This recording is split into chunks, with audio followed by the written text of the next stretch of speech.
अस्सलाम वालेकुम। मैं कहना चाहती हूँ जैसे एनआरसी आ गया है, बहुत से लोगों को भी एनआरसी का शायद मतलब पता चल गया हो, लेकिन ये नहीं पता चला कि बेसिकली एनआरसी था क्या। एनआरसी जो था वो ये जो बीजेपी ने था वो आसाम से शुरू करा था और उसका एक प्रोपेगेंडा ये था, उसको ये था पूरा, वो पूरी कॉन्फिडेंट थी कि इसकी छलनी में सारे मुस्लिम लोगों को बाहर कर दिया जाएगा। तो 3.5 साल से ये लोग इस पे काम कर रहे थे। आसाम में इन्होंने लागू कर दिया। रिजल्ट क्या निकला?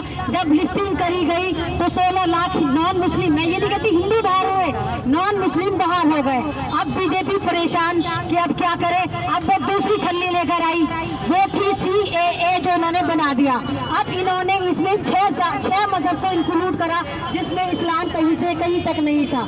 ये जो छलनी है ये सारा फिल्टर सिर्फ मुसलमानों के ऊपर आ रहा है, इसलिए आज हम सड़कों पर हैं। 3.5 साल पहले हम सड़कों पर नहीं आए। मैं पूछती हूँ मोदी गवर्नमेंट से कोई ये पूछे, बीजेपी गवर्नमेंट से कोई ये पूछे, हिंदुस्तान में आसाम की जो बॉर्डर है वो टकराता होगा बांग्लादेश से, पाकिस्तान कहीं से भी टकराता होगा, यूपी का तो नहीं टकराता, दिल्ली का तो नहीं टकराता, तो घुसपैठिए यहाँ पर कहाँ से आए?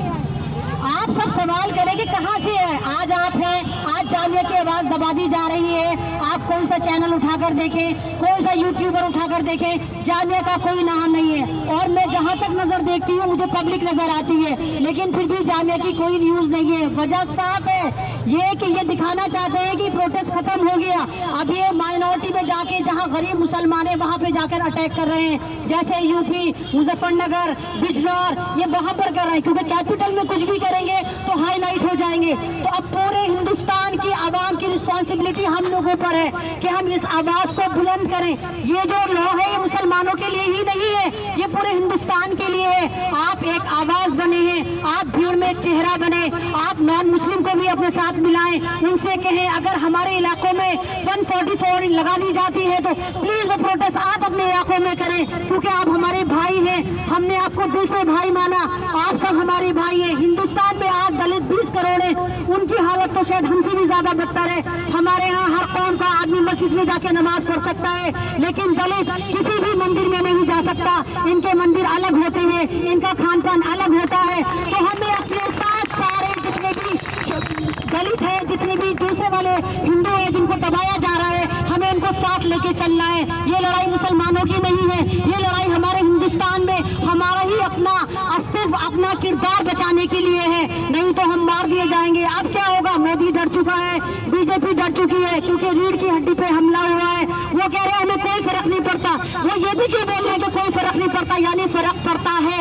जब तो आप कह रहे हैं फर्क नहीं पड़ता, आप मुसलमानों को मार रहे हैं, टारगेट कर रहे हैं, डायरेक्ट सड़कों पे गोली मार रहे हैं ताकि मुसलमान पीछे हो जाए। लेकिन हम एक जन्म वाले हैं, हमें कल भी मरना है, हमें आज भी मरना है, तो हम शहादत की मौत मरेंगे, हम पूरे हिंदुस्तान के लिए लड़कर मरेंगे। ये लड़ाई हमारी मुसलमानों की नहीं है, ये लड़ाई मैं अभी भी कह रही हूँ पूरे हिंदुस्तान की है। पूरी दुनिया थू थू कर रही है। मैं कहती हूँ आप सारे सड़कों पर आ गए, गवर्नमेंट से पूछे एजुकेशन के लिए क्या करा, GDPA पूछे। मेरे ख्याल से GDPA का मतलब हमें औरतों को तो पता भी नहीं होता।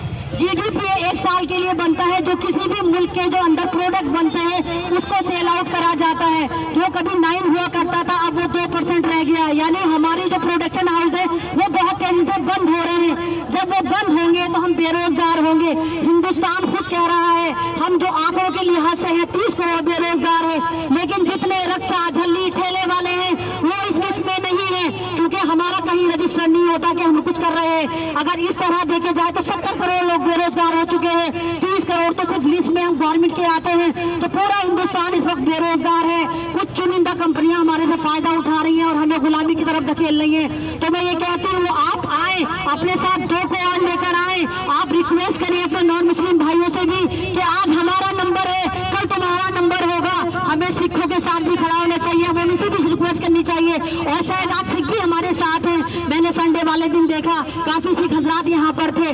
तो ये जो मसला है ये इस वक्त हमारा व्हाट्सएप खेलने का नहीं है कि हमने स्टेटस बनाया और लगा दिया, रोज हम जामिया में एक स्टेटस लिया और लगा दिया। ये बिल्कुल हमारे बहुत सेंसिटिव इशू है जो हमें मतलब दिल से तोड़ेगा। हमें जो है डिटेंशन कैंपों में डाल दिया जाएगा। मुझे ये भी पता है कि डिटेंशन कैंपों में क्या होगा। हम जितने मुसलमान हैं हमारे में शायद 10% लोग तो ऐसे होंगे जो बहुत अमीर होंगे, जिनका बैंक बैलेंस भी होगा, तो यहाँ तो सब पिसेंगे। चाहिए। मेरा ख्याल से गरीब को तो फायदा भी हो जाए, उसे फ्री में रहना पड़ता है, फ्री में खाना मिल जाए, लेकिन जो हमारे में कुछ अमीर मुसलमान है उनका क्या होगा? बैंक सारे जितने भी आपके बैंक सीज कर दिए जाएंगे, बिजनेस तो अभी भी जीरो हो रहा है। तो मैं यही कहना चाहूंगी, प्लीज आप आए, अवेयर हो, आप आवाज उठाएं, आप अपनी आवाज रखें, आप बोले, आपको जितना पता है आप आकर बोले, आप जितना लोगों को कन्वेंस कर सकते हैं करें, 4 लोगों को कन्वेंस करें, रोजाना 1-2 को भी करेंगे तो भीड़ भीड़ में बन के समुंदर बन जाएगा। शुक्रिया।